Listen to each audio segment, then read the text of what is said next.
Welcome to the Freedom Factor. I'm your host, Oliver Bardwell, and our guest today is co-founder of Moms for Liberty, Tina Descovich. And we're going to talk about Moms for Liberty and an incredible event that they have coming up this week in Iowa, no less. Thursday, February 2nd, 7 p.m. at the Franklin Junior High Event Center. So welcome, Tina. Thanks, Oliver. I am excited to be flying into Iowa on Wednesday to meet with our 5 chapters we have in Iowa and all of you great people out there. So your chapters here are pretty amazing.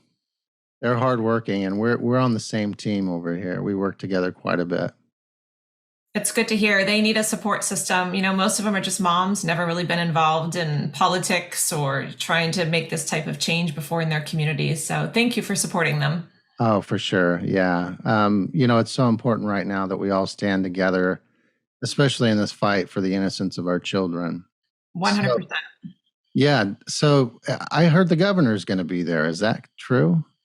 Yeah, we're very excited. We've been able to gather up a lot of important people in your state to have a real discussion about education. It's kind of a series of town halls that we've been doing around the country. We go in where we have chapters that have been working hard on education. And Iowa was front and center, especially with the act that was just signed by your governor this last week. And so we've got the governor coming out to kick off the event. It starts at 7 p.m., like you said. And then following the governor, we'll have Corey DeAngelis, who is a school choice champion, speaking. And then after that, I'm going to moderate a panel. And we've got several of your state senators and of your House members there, several from the education committees, to talk about issues that are facing Iowa right now in public education. And then after that, we really just open it up to the public. We'll have some microphones out in the audience. We'll let the public ask questions. And your representatives have agreed to listen and to discuss some of these issues. So it's going to be a powerful evening that I hope everyone can join us. Yeah, it sounds really exciting. We plan on being there and bringing as many of our members as we can. This has been, the Students First Act passing was a huge deal. Tuesday, I think at 9:30 a.m., we have a subcommittee meeting on SF 85, which talks about CASEL and getting CASEL out of our school systems. Are your listeners familiar with CASEL and all of the problems there? We've put out several blog posts on CASEL, deep dives into it. Deb Fieldman used one of our blog posts on her show as to teach her viewers about CASEL. It's been pretty insidious, and it's been hard to combat because they have such a good sales pitch. Yeah, I mean, who doesn't want kids to feel good and feel good about themselves and feel good about other kids and be full of love and peace and happiness? I mean, you slap that label on anything that's insidious, and it's very hard to push back against it. But, it's one of the reasons we started Moms for Liberty is Tiffany and I both are former school board members here in Florida. We're the co-founders. And what we saw going on in public education, we saw all this starting up and what was happening, and it was very concerning to us. It's very hard to sound the alarm, but we knew if we could convey what was going on to moms around the country, that they would not stand for it any longer. They would have to stand up and speak out. And we knew that the face of a mother was a little bit of a softer edge. People are always like, why didn't you name it Parents for Liberty? And I thought, fighting this kind of stuff is going to take like precision, like a precision measurement tool. It's going to take the face of a mom, I feel like, to lead the charge on this. And so that's the reason we named our organization Moms for Liberty. Well, and I want to speak to that for a second. We have a group called Iowans for Freedom, and we started up right around probably the same time you guys did. I mean, when they started to try to mask our kids and we're closing schools, et cetera. And what I've noticed is 76% of our members are women. And you have, Moms for Liberty and the Mama Bears, and it seems like mothers have really stepped up. I mean, do you have any ideas for why that is? Because this war has been going on for decades, but it's just now coming to the line where they're coming for our kids. And moms are busy. They're focused in, most of them are focused in on their families or their jobs, but a lot of times their families and raising their kids and doctor's appointments and soccer practice and all of the things. But then they came for our kids. I mean, they shut them out of school. They tried to force a mask on them, vaccine mandates, you name it.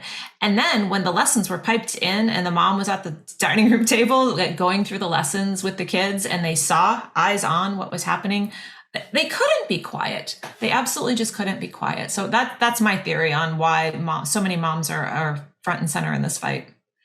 Well, I've been talking to a lot of dads about it too, trying to get more men involved. And one of the things we discuss is why is it that men are less vocal and they're still involved, but more as a quiet force in the background. Why aren't as many stepping forward?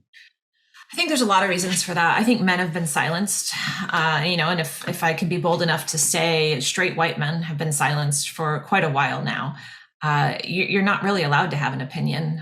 You're the oppressor for a very long time, and I'm not saying that from my opinion, but just how the worldview is right now. And I think today's men, especially the younger ones, the younger dads, I don't think that they feel like they can. I think they feel like intimidated almost. They haven't been raised in a way that they can claim their manhood. I know that sounds a little ridiculous, but it's very unfortunate. The other side to that is, they're traditionally, men feel like they're still the breadwinner for the family. And right now, if you speak out, you're being canceled. People are losing their jobs. A lot of our moms have lost their jobs. They are now going after their husbands also. And so there's a lot of things to take into account of why men are a little bit more silent. The last thing I'll say about that, some of these issues, as you know, as you're digging in, are very sexual in nature. And we're talking about children and predators and sexualizing our kids. And when you read the books, again, coming from a mom's voice and a mom's face, talking about these sexual things that they're trying to push on their children, it has a different tone than a dad getting up there and reading a sexual book at a school board meeting. So not that I don't think dads need to be involved, 100%. We have some dads that actually lead Moms for Liberty chapters. We have one in South Carolina. I just met him last week when I was there, who's leading a chapter there, and he does a great job. We welcome dads in our organization and we want them. But some of these issues just seem to be kind of tailored for the voice of a mother to fight. Yeah, I think you're right. Let me ask you this. Did you see the lookbook that the Polk County Moms for Liberty put out? Yeah, I've seen, they sent me a copy of it. I haven't, not the hard copy. I've just kind of seen what they pulled together. It's the same information all across the country, right, but they have pulled it together and showed specifically which schools in Iowa it's in. I think it's very powerful. I was interviewing Helena Hayes, one of our legislators, the other day, and I was going to pull it up on our screen and show it, but I realized I couldn't because it was so graphic. I mean, the books, I don't understand how a parent or anyone could say or could label someone a book banner that doesn't want their kids to see that material. I think some of these people truly have not seen the material. When we can't show it because it's so explicit, like you can't put it up on the screen, we can't show it on the news, we put it on social media, it gets flagged as obscene. Here in Florida, we had two moms that were put on a committee to work with the DOE to help training our librarians on how to vet some of these books. And are you ready for this? They were sending the committee, like 12 people on the committee, and the DOE had some screenshots of concerns that they have of books they have found in Florida schools. And the DOE's filters, guess what? Blocked it because it was inappropriate for their employees to see.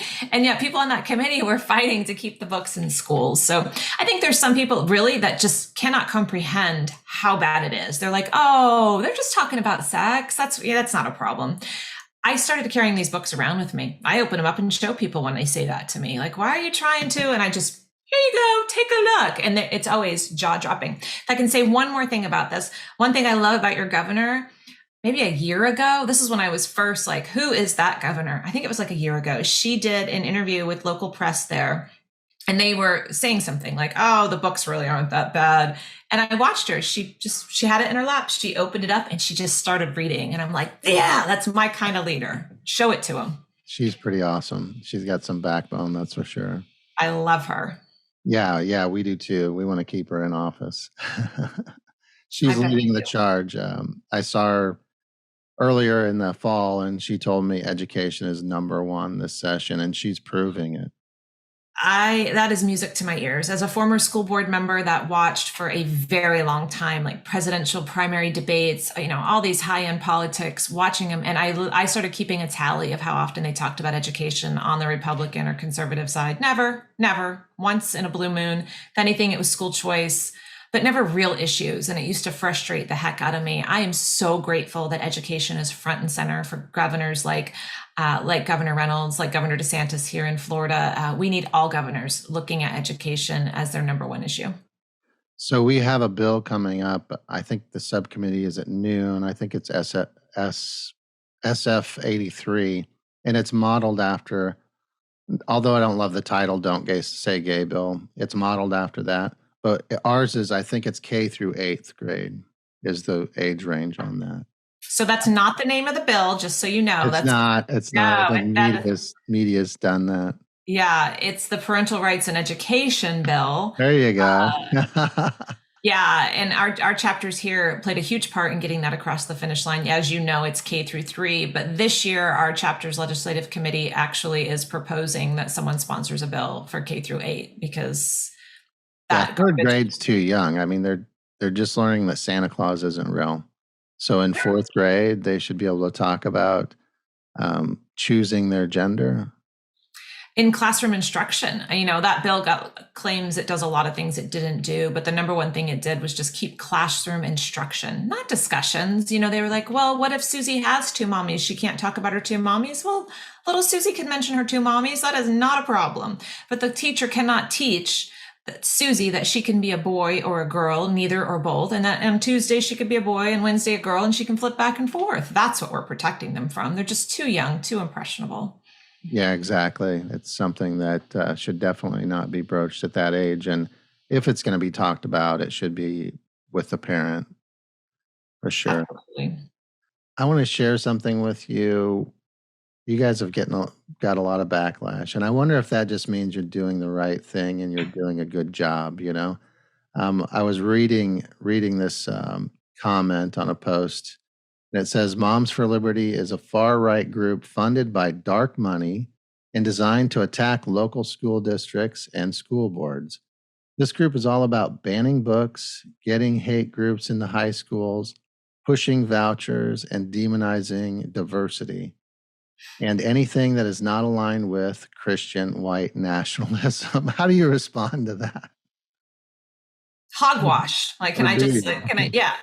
No, we don't usually respond to that because it's nonsense. It's hogwash. Anyone that knows anything about us and what we're trying to do, every single statement you just read is false. Right out of the gate, when we launched in 2021, they started telling us that there's no way 2 moms could start this. You must have billionaires behind you. We can't wait for your 990 to come out so we can prove you 2 are just grifters making 6 figures. And what they saw when our first year 990 came out is that we made nothing. I mean, we put in 80 hours a week.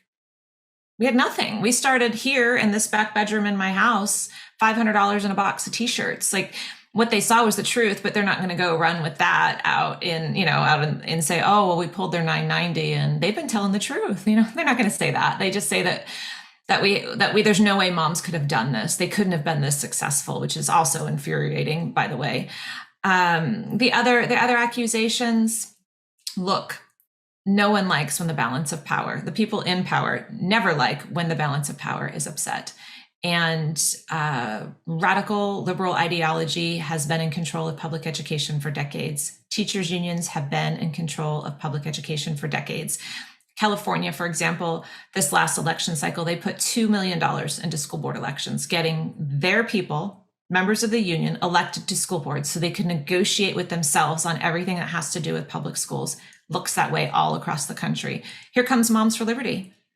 We get involved in school board races. Our chapter's endorsed in 500 races, and we took 275 of those seats. We flipped school boards to conservative-leaning school boards in big cities like Miami and Jacksonville And oh God, in South Carolina, Charleston, Berkeley County, we took 6 of the 10 seats or something like that. It's just amazing what moms have gathered up and been able to do. But you know what? That scares people that have been in power. They don't want to let go of power. So what are they going to do? They're going to mudsling, and they're going to make stuff up, and they're going to create lies, and they're going to minimize and the work that we're doing and make fun of it. And we get threats every day. I have to just delete. It's we report them to law enforcement. It's a hard road, but it's worth it. Yeah, it's definitely worth it. I mean, protecting our children is worth it, and we really appreciate everything you're doing. And I understand the long hours. It's building this podcast and building our group, and working with some moms from Moms for Liberty. I mean, those ladies put in hours and hours and hours. I mean, I've talked to one in particular. We do a lot of research together here locally, and she'll work 20 hours in a weekend on projects for you guys and for her kids. So it's definitely all across the country. Yeah, it's happening everywhere. We have 265 chapters in 43 states, and we did that in just under 2 years. And we didn't do that we haven't ever gone anywhere and been like, please start a chapter. That's just people, moms frustrated, Googling, what can I do about this garbage in my school? And Moms for Liberty pops up, and they're like, oh yeah, we could do that. And they run with it. You know how your chapters work there. Like, I have no say over what they're doing or saying, or, there's no control from the national. We just give them some structure, some tools, and some guidance, and say, go forth and fight this in your community. And they're doing that. My mom used to say, no rest for the wicked, and the righteous don't need it. We must be the righteous, she would say. Sounds like you had a smart mom. It was awesome. So Castle, people are so surprised sometimes. I mean, people that are in the know are not, but people that, they watch their marketing video and they see the wheel and they say, oh yeah, let's kumbaya, let's make our kids all great and, great for society and kind people and good human beings, quote unquote. They don't really take the time to dig even any deeper into the website, the resources, who they're involved with, who they're backed by. What's so wrong with Castle, and why do we need to get it out of our school systems? Yeah, I'd like to direct anyone that's listening to go to our website, momsforliberty.org, under resources, under parent resources for parents. And we have a SEL guide that we've put out, and it will explain in a little more detail than I can give you in a soundbite here what the concerns, our problem is. It's the high level concern is, I mean, it sounds almost a little silly, but it's basically brainwashing our children. It's playing with their emotions and their inherent empathy for others to morph them into foot soldiers and into activists, and not for the things necessarily that their family wants them to be activists for. It's robbing them of the time in school that they should be learning math and reading and science and phonics and the things that we send them to school for. And it's them working on their emotions to train them how they want them to react to things. And so you really do, I just recommend going to our resource guide that we built, because it really lays it out. And at the end of it, if your jaw's not like, oh, wow, I'm connecting all the dots, I would be very surprised. I'll provide a link to that in the description, along with RSVP for the event. And I agree with you wholeheartedly. We could do 3 hours on Castle and on Paulo Freire and the critical turn in education and all those things. We've done our research, but I know your time's valuable, so we won't get into that. But well, it's like, if you do, you want to spend you could spend a week, honestly. Oh yeah, and you'd probably need to pull in Dr. James Lindsay if you really want to get into Freire and all of the concerns there and what has been happening with public education literally for decades. But isn't it wonderful that we now are connecting the dots and seeing? Because I just walk around, people always are like, why is this happen? How did this get here? What is happening? And it's been when I was on the school board, I saw stuff starting to come in, like the 1619 project and things. And I was like, this is wrong, but why? Why is this happening? Who's bringing this stuff in? And now we understand that. And we just have to get a little bit better on some sound bites on how to make that easier to convey to other people. For sure. And as far as school boards go, why is it that we have to legislate this stuff and that school boards aren't taking the responsibility for their districts and saying, okay, we're going to, I mean, because they really have the ultimate power in their districts. They can change the curriculum, they can change their policies, they can, but they're not. Even some boards that have quote unquote conservatives on them are afraid to make those changes. And then the parents speak out, and now we're seeing all this legislation coming through that is, a direct result of parents standing up. I understand this problem very well because I have served on a conservative school board in a 60% easily red county. When you get elected to a school board anywhere in this country, there's a state organization. Here in Florida, it's the Florida School Board Association. I'm guessing in Iowa, it's the Iowa School Board Association or something similar. And they are all underneath the National School Board Association, which we saw, if you followed any of this over the last couple of years, they were in deep collusion with the Biden administration, with the DOJ, with the FBI, labeling parents as domestic terrorists. So if you want to look to who the culprit of all of this is, go back to the NSBA and your state school board association and how that works and it's so frustrating. Let me explain it to you. You get elected. A week later, a big box comes in the mail with your stuff from the Iowa School Board Association, and it's your indoctrination box basically. And then you take taxpayer money and you go to their training and you sit there, and what they do is they teach you have no power. They teach you that you really need to listen to the PhDs at your school district because they are the educators. They teach you that you only have a voice as a whole, as a school board, that you don't get to speak individually ever. You only get to speak as a school board and unified. They teach you, they strip you of your power basically mentally, straight out the gate, and they train you on what a school board member is, and it's all wrong. It's all wrong. They never talk about you're there to represent the people that elected you. They never talk about that part of the job. It's all about unity and working together in one voice and listening to the superintendent. And then you look over how the superintendent and the educators have been trained. And then you start getting into the James Lindsay stuff because they have all come out of the schools of education. They all have been trained through the Paulo Freire path of education. And so it's really insidious when you see the big picture of how this has been working. And again, Moms for Liberty just turns that thing upside down on its head with the work we're doing by taking just ordinary parents, telling them, don't go to that training. When I served on the school board, I didn't even know all of this yet. I didn't quite understand it, but I went to one training from our state school board association and I was like, I'm never going back. I never paid dues there. I never took taxpayer money to go do that. And I'm not bragging about this. I'm just saying I saw it for what it was straight out of the gate.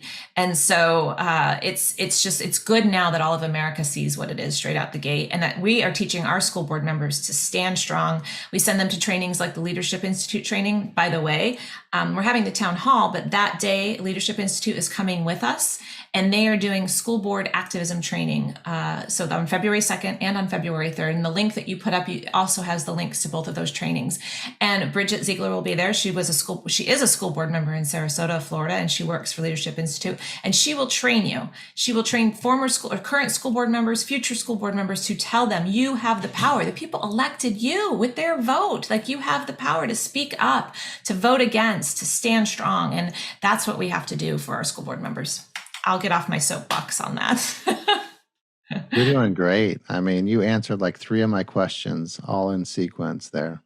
Oh, I have so much in my heart and in my mind about this from my experiences and from seeing it. I just want to convey it to every American that's concerned about what's happening in public education.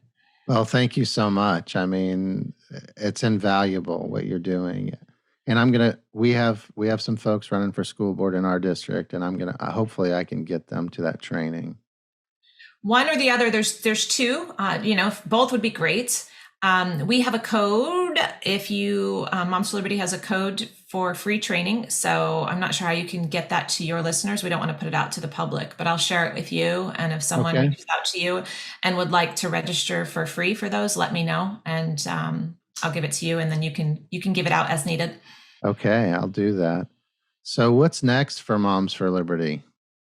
That is a fabulous question. One of the biggest things we're working on is a parental bill of rights in each state. But for you guys in Iowa, the question is for your chapters, what's next for Moms for Liberty? Because they do what needs to be done in Iowa. And I don't know what that is right now. Each state chapters of Moms for Liberty is starting to form legislative committees where they get together as a state and look at bills that they want to support or bring ideas forward of bills they want to see sponsored. That's what they're doing in Florida now. I just went to South Carolina's legislative days where they had 5 bills that they were supporting at the Capitol, and they had a big luncheon and then went and lobbied with their legislators. And so we're hoping that our Iowa chapters will, the next session, that's going to be what they do too.